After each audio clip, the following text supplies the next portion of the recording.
on, in the latest, the government has come out with a clarification that there is no decision yet on the satellite-based tolling system. In fact, Sameer is standing by with some more details when it comes to that particular clarification.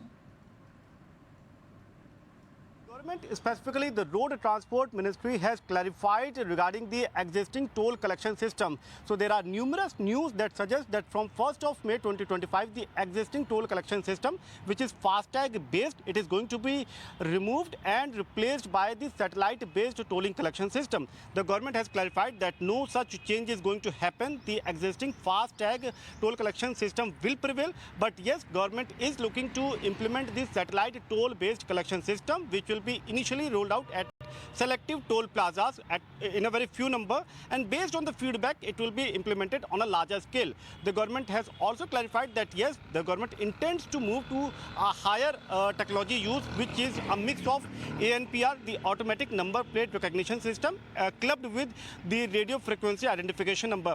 So satellite toll-based collection system will help to remove the physical barrier. This will help that the vehicles will pass without stopping at the toll plazas.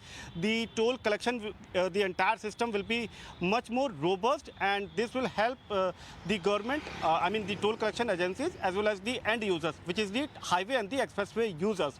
So this satellite toll-based collection will be implemented, but lately on a larger scale. Initially, it will be rolled out at selective plazas, toll plazas, and based on feedback, it will be rolled out on a larger scale.